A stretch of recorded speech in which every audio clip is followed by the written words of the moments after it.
think the trend for the ladies' watch is it's not only about the gem setting, how many carats of diamond. It's about the artwork and some of mechanism involved. Because I think ladies today is prefer more mechanical watch, more function, more detail inside. It's not really about how does the appearance look.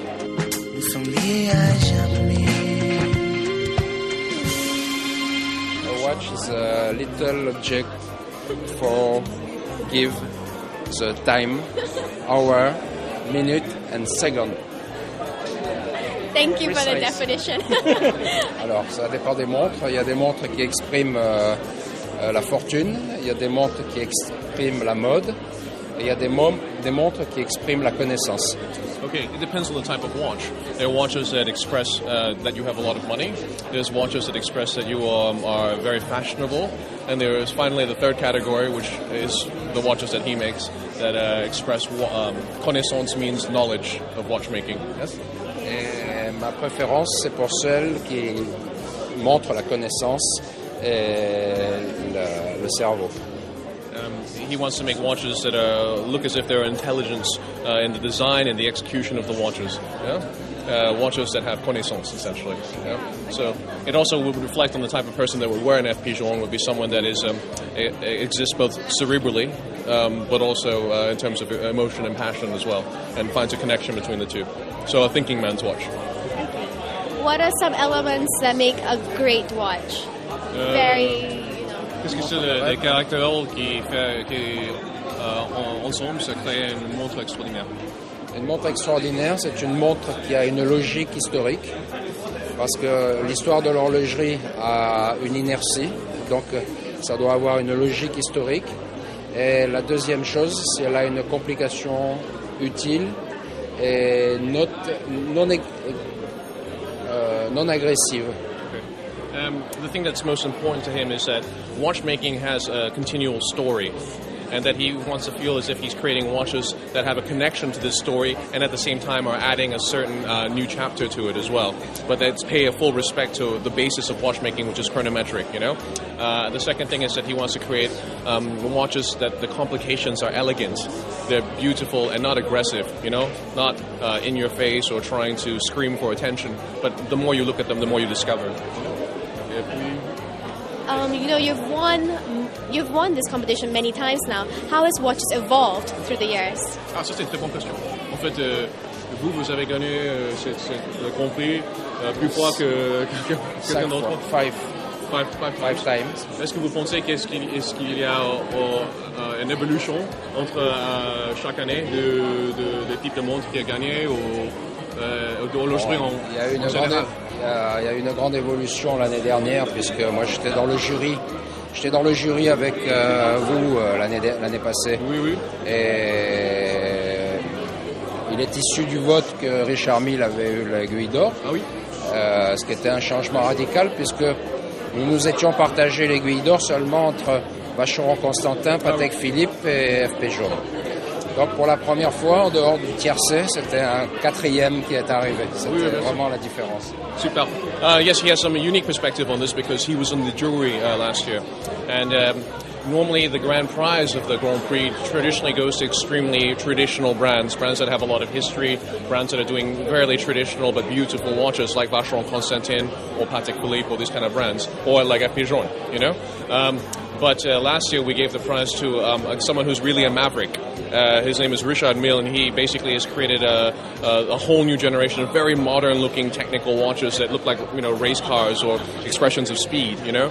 And he says that it was wonderful to see this evolution, because if not for this evolution, we could never have recognized Richard for creating something so significant, you know. So good that you are one of the biggest watch collectors in Singapore. What exactly do you look for when you find a watch? Okay, I think definitely at first is the look, how I feel when I look at the pieces. But after that, I think the most important to me is what goes inside also, not only on the outside. And I'm not looking for anything that is, you know, is because of the price or anything, but what I feel, you know, my passion is about. So during the judging, we only look for watches and for my for myself personally, I choose the one that I feel I relate to it. You know. What do women actually look for to watch today? Do you know any trends, or what is it that captures a woman's eye? I think for the current season, they like bigger watches, and also most of them, I think for females, they like with precious stones, and that cannot be helped. But for me, I would prefer mechanical with the least precious stones. Yeah. Okay, so big watches are definitely in. Yeah. Of the 70 nominated watches on exhibition at Dome, these are the 8 winning watches that the judges had selected, and 1 Public Choice Award chosen by visitors to the exhibition.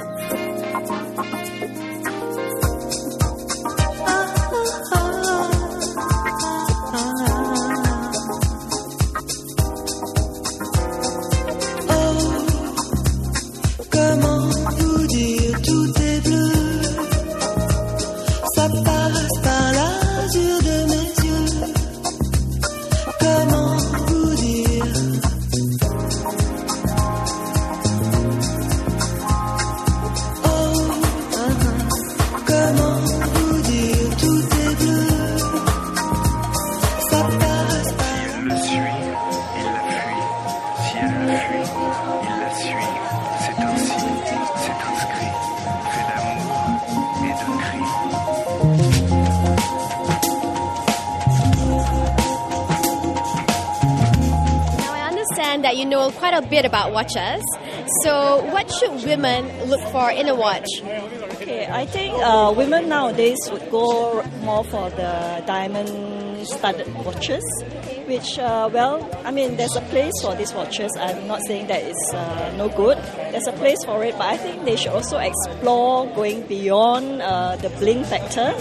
Yes, and go for something which is well executed, well-finished movement, good movement, and also the case of the watch is quite important because it costs a lot to make the case of the watch, which I think a lot of people are not really aware of.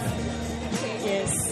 Okay, now tell me about the trends in the women's watch industry. How has it really changed or evolved over the years? Okay, I think the trend now is for big watches. A lot of women are getting into the flow of wearing big watches, and also appreciating complicated watches. So now you have brands that come out with watches that are ladies' watches but are complications, like the minute repeater, the tourbillon. Yes, so you are seeing some of this, but still not very many. It's still quite limited. Only certain brands have started to do it. Look at what kind of watch you're wearing right now. I'm wearing a Vianney Halter Antiqua. Yes. This is made by Vianney Halter, who is an independent watchmaker. For some women, they have a wardrobe full of shoes, right? Just out of curiosity, how many watches do you have in your collection? I have about close to 20. Yeah. Yes. One for every outfit. Yes. Okay, thanks so much, Dolly. So, Ting-Li, you're the editor for this new magazine. Tell us more about 24/7. Okay, 24/7 is actually first English watch magazine for the affluent, well-traveled, well-heeled women who know about watches and appreciate watches. The watch industry is still very much a men's world. But is there a trend about women? Is there a trend of women wanting to know more about luxury watches? I guess so, and that's why we're doing 24/7 actually. You'll be amazed by, when we talk to watchmakers or even international brand CEO in Switzerland, there were comments that women in Singapore buy mechanical watches. When we mean mechanical, means not battery operated watches. So they were very impressed actually with the knowledge, with the knowledgeable woman, very knowledgeable watch enthusiasts and watch collectors we have here, and we're talking about women. What do you guys think about the magazine? I think some of the features are really pretty good, like this. You can actually try it on, so yeah, kind of very interesting for a magazine. Yeah. Are you a watch enthusiast yourself? Again? Are you a watch enthusiast yourself, or are you wanting to learn more about watches? I would love to learn more about the watches. Yeah.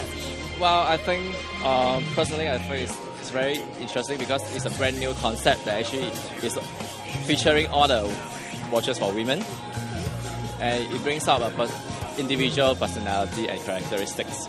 Okay, so would you pick up a copy of 24/7 yourself? Yeah, certainly I would. I would recommend to my girlfriend. For sure. Thanks so much. Good. I think it's a new watch magazine as well in the market, so I think it's good that they come up for another watch magazine. I think it's time for another new one as well. Si elle le fuit, il la suit. C'est ainsi. Although it's still a small community, there are a growing number of Singaporean women who admire and own luxurious timepieces. I hope you've enjoyed your watch special on R.age. I'm Eva Ellinghausen signing out.